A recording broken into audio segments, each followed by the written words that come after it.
Hola, ¿qué tal a todos? Sean bienvenidos. El día de hoy vamos a platicar acerca de Git. Git es un sistema para control de versiones de código, en este caso inventado por Linus Torvalds y sin duda alguna una de las herramientas más útiles que hoy por hoy cualquier desarrollador o alguien que se esté introduciendo al mundo de desarrollo debe de conocer. Para ello, pues vamos a hacer una pequeña introducción a Git, vamos a mostrar algunos ejemplos y bueno, vamos a inicializar creando un directorio sencillo, una carpeta, en este caso en el escritorio, directorio local, vamos a colocarle directorio local y en el directorio local pues vamos a agregar un archivo a efectos de poder hacer las prácticas. En este caso pues puede ser cualquier tipo de archivo, vamos a agregar un archivo de txt y vamos a colocarle acá ejemplo git. En el ejemplo de Git, pues la clase va a ser muy básica, ¿verdad? Solamente a nivel introductorio, pero digamos que estos son los archivos que usted desea mantener una bitácora de un historial de versiones, en el cual pues va a ser algunas configuraciones iniciales. Entonces, para inicializar Git, lo primero que usted debe hacer, obviamente, es instalarlo. Para instalarlo, pues es tan sencillo como colocar en su browser Git Download. Y si usted coloca Git Download, pues les va a mostrar básicamente en el primer link la descarga del programa de Git. La versión actualmente soporta Windows es la 2.29.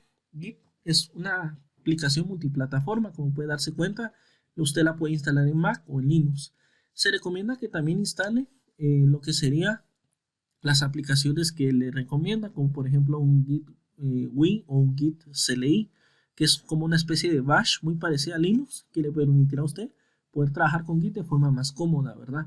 Entonces, el programa se instala como cualquier programa de Windows y simplemente una vez ya lo tenga instalado, y digamos yo deseo empezar a resguardar las versiones, simplemente le hago clic acá a la carpeta y hago clic donde dice Git Bash Here. Al hacer clic en Git Bash Here, automáticamente me abre el bash de Git, el que instala, y me abre adentro del directorio de, de la carpeta donde yo me encuentro. Para inicializar el programa de Git, usted tiene que colocar Git init. Al colocar Git init, se crea una carpeta fantasma, una carpeta transparente, oculta, que en este caso, pues el Windows tiene que me muestre las carpetas ocultas. Normalmente empieza con un punto y el nombre de la carpeta. Y acá es una carpeta que usted no debe de modificar o tocar. Por eso es de que viene oculta. Entonces, con eso ya puedo tener el registro de lo que yo agregué o la bitácora de seguimiento. Entonces, comandos de git status, dése cuenta que me indica, bueno, hay un archivo sin traquear, que en este caso es el ejemplo git. Si yo lo agrego, ¿cómo lo agrego? Pues simplemente hago un git add, un git add y coloco el nombre. En este caso es el ejemplo git. Al hacer esto, pues pasa el archivo de estar al del working directory a un staging area. El staging area es un área de preparación. Esa área de preparación es una especie como de contenedor de todo que va a estar como monitoreando los cambios que usted esté trabajando. Digamos que es como un estado en el cual se encuentra el documento o el archivo. Si le doy git status, dése cuenta que ahora ya me indica de que ese documento ya se encuentra en el staging area o que ya está en una fase de tracking y que no he hecho un commit. Eso significa de que para poderlo, digamos, decir que esa es la primera versión o la inicialización del primer archivo, pues yo debo de comitear. Simplemente hago un git commit, le coloco un mensaje, por ejemplo, este es el primer archivo inicial y el proceso, digamos, que ya se comitió y con ello yo puedo tener una bitácora de ese estado. Si yo le hago un git log, por ejemplo, me aparece en el historial de todos los cambios que yo haga. Entonces vamos a hacer algunos cambios para generar un mayor historial. Por ejemplo, voy a agregar aquí algunos cambios. Cambio 1, cambio 2. Voy a grabar. Al hacer digamos, al guardar, al momento que usted guarda, pues el estado cambió del documento o del archivo. Si hago un git status, nuevamente me indica de que hay una modificación en el archivo txt. Voy a proceder a agregarlo al staging area o a la preparación. Digamos, usted hace sus cambios, determina de que está todo bien y ya procede a moverlos al staging area. Entonces colocamos git add y pues podemos decirle que voy a agregar nuevamente el ejemplo, ¿verdad? Y luego nuevamente un commit para, en este caso, git commit.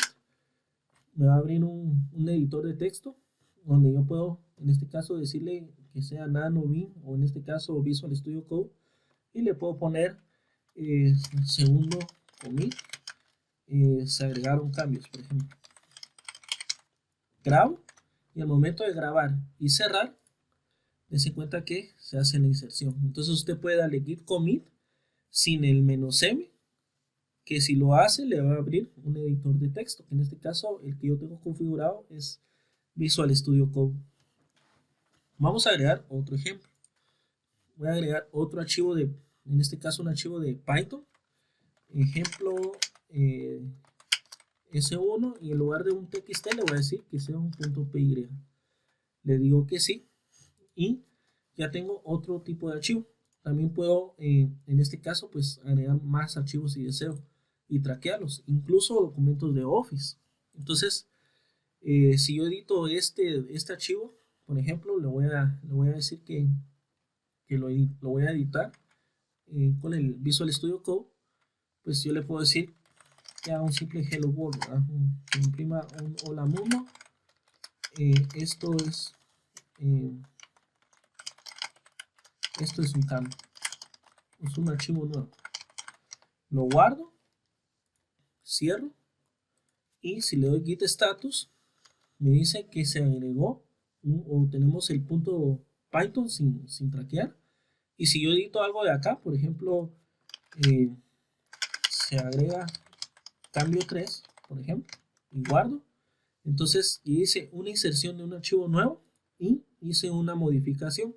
Si hago clic en git status, me indica de que modifiqué el archivo txt y que tengo una nueva inserción.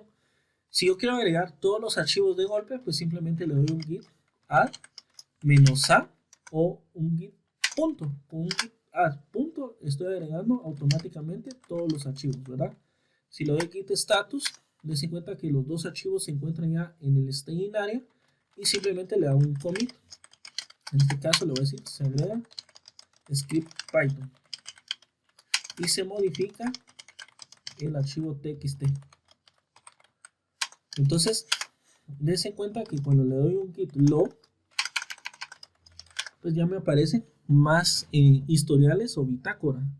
En este caso, yo puedo moverme a cualquiera de estos, por así decirlo, momentos de trabajo o estados en el que yo me encontraba trabajando. Aparece quién cometió el cambio, aparece un hash, que es un hash que se calcula automáticamente, que por cada cambio que yo haga, pues es un hash nuevo que el programa determina.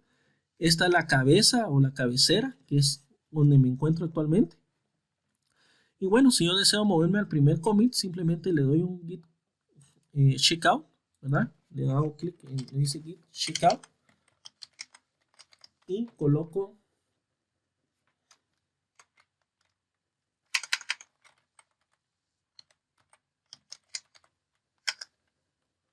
git checkout y me coloco los primeros 4 dígitos, en este caso, digamos, del estado en el que yo deseo regresar en el tiempo. Y si se dan cuenta, el script desaparece, porque lo que le estoy diciendo es que me regresa en el tiempo al momento en el que yo estaba trabajando en ese archivo, que era el primero, ¿verdad? Entonces, si se dan cuenta, no había escrito yo nada. Si le doy doble clic, no aparece nada. Entonces, automáticamente me regresa en el tiempo y yo puedo revertir los cambios que ya haya hecho, ¿verdad? Entonces, si le doy un git log, dense cuenta de que me encuentro en el primer commit, ¿verdad? Si yo quiero regresar a la rama principal, pues simplemente le digo que en este caso la rama principal es la main. Entonces le digo git checkout y le digo main. Entonces Cuando regreso a la rama principal, pues ya regresa toda la normalidad, ¿verdad? Si le hago un git log, yo puedo ver todas las bitácoras de los cambios que hice previamente. Entonces, de esa manera yo puedo desplazarme en el tiempo, por así decirlo, entre cada uno de los commits